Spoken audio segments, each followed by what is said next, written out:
عمرك سألت نفسك هو ليه الموبايل فهمك أكتر من أهلك؟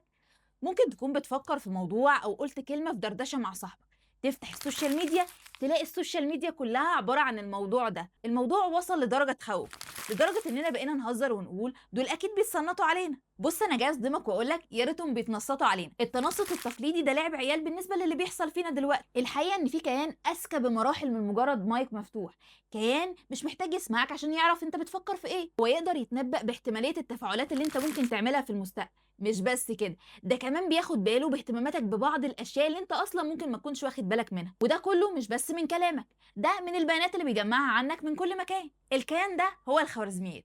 ده مش مجرد كود برمجي غبي، ده مهندس كيمياء شغال على جهازك العصبي 24 ساعة، بيأثر على انطباعاتك تجاه الأشخاص والأفكار من خلال المحتوى اللي بيختار يعرضهولك. النهارده جايين نفك شفرة الخوارزميات في شكلها الجديد، اللعبة اللي مش بتتحكم بس في مزاجك، دي بتأثر على تكوين رأيك أكتر مما تتخيل. أهلا بيكم في حلقة جديدة من كتالوج اللعبة. تعالوا نبدأ الحكاية من الأول.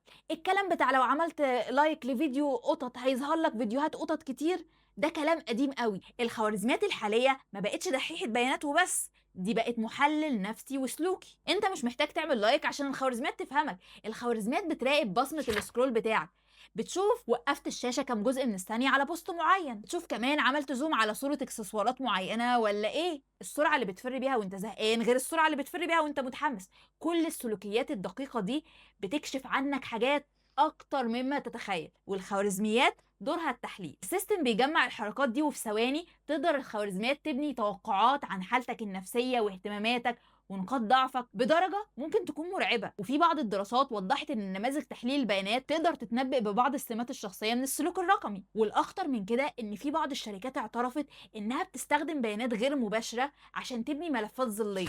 الملفات الظلية دي ملفات ظلية عنك حتى لو ما كانش عندك حساب على المنصة بتاعتهم، وده من خلال بيانات صحابك وجهات اتصالهم. وهنا بتبدأ أول مرحلة في اللعب. الخوارزميات مش بتوريك اللي بتحبه، هي بتوريك اللي يثبت عينك على الشاشة حتى لو كانت حاجة بتستفزك أو بتكرهها. النتيجة إنك ما بقتش تشوف العالم، أنت محبوس جوه فقاعة رقمية مظلمة. خوارزميات هي اللي منورة فيها الكشاف على الحاجة اللي هي عايزاك تشوفها وبس. والمشكلة إنك غالبا ما بتحسش إن في زوايا تانية أصلا، المشكلة لما الخوارزميات تدخل في أفكارك وقيمك. بما إن هدف السيستم الأساسي إنك ما تقفلش الأبليكيشن، فهو مستعد يبيع لك أي وهم عشان يرضيك. لو أنت شايف إن الموضوع الفلاني صح، هتلاقي الخوارزميات مغرقاك ببوستات وفيديوهات لناس بتقول فعلا الرأي ده صح، واللي يقول غير كده متخلف. يعني لو مثلا مقتنع ان الارض شبه الجبنه المثلثات، هتلاقي الخوارزميات بتقولك فعلا عندك حق. ومع الوقت عقلك بياخد اشاره بيولوجيه مضلله، بيقول بما ان كل الناس اللي بشوفهم متفقين معايا يبقى انا اكيد صح بنسبه 100%، واي حد مختلف عني اكيد غبي او متخلف. ده اللي بنسميه في الميديا غرفه صدى الصوت، او بشكل ادق الاستقطاب العاطفي. انت هنا مش بتسمع نقاش، انت هنا بتسمع صدى لصوتك راجع لك من الشاشه بوشوش تانية. عارف النتيجه ايه في الواقع؟ الشعوب بقت تتخانق مع بعض، والمجتمعات بتتفتت وتتعصب، لان كل طرف طالع له فيديوهات وبوستات وريلز كلها بتأيد وجهة نظره وبتقوله ان اي حد مختلف معاه هو حمار وما بيفهمش حاجة. الخوارزميات هنا قللت بشكل كبير فرص وصول الرأي الآخر ليك، وبالتالي الوعي بتاعك مات وما بقاش عندك فكرة تقبل الرأي الآخر. والنتيجة انها صنعت جيل من المتعصبين الديجيتال. طيب ليه ميتا ويوتيوب وشركات التكنولوجيا بيعملوا فينا كده؟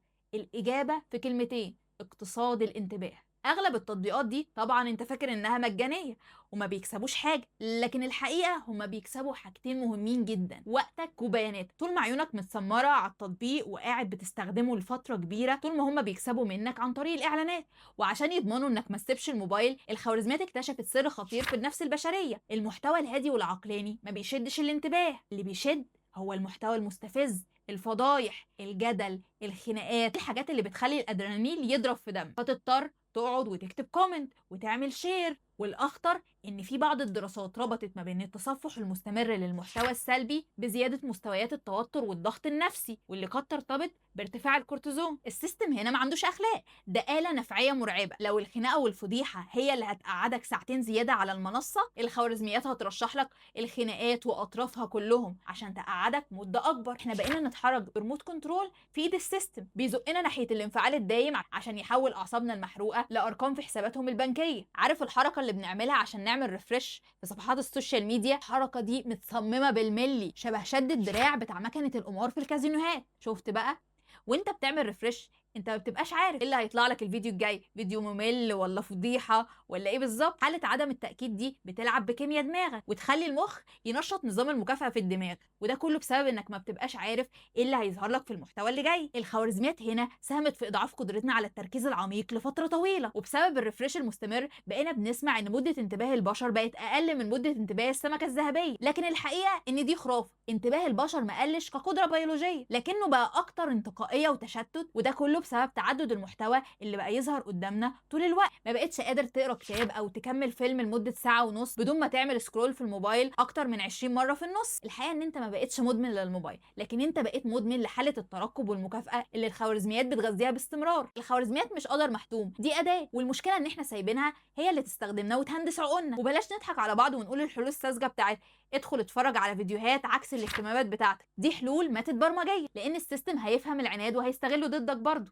وخصوصا مع تطوير انظمه التنبؤ بالسلوك اللي بقت قادره تتنبأ باحتماليه التفاعل اللي ممكن تعمله بعد كده. وللانصاف الخوارزميات نفسها مش شريره، نفس النظام اللي ممكن يحبسك في فقاعه معلوماتيه هو نفسه اللي بيرشح لك كورسات تعليميه او يخليك تكتشف ناس نفس اهتماماتك او محتوى مناسب ليك. المشكله مش في وجود الخوارزميات، المشكله في الهدف اللي بيتم تحسينها عليه. وقبل ما تسحل في خناقه او ترند اسال نفسك سؤال: انا مهتم بده فعلا ولا الخوارزميات هي اللي زقته في وشي؟ اخطر حاجه في الخوارزميات انها مش بتجبرك تعمل حاجه، هي بس بتخلي الاختيار اللي هي عايزاه يبقى اسهل من كل الاختيارات التانية. وافتكر دايما ان مفيش حاجه صدفه، انت اللي بتحدد مين سايق التاني. اشوفكم الخميس الجاي الساعه 7 بتوقيت القاهره في حلقه جديده من كتالوج اللعب.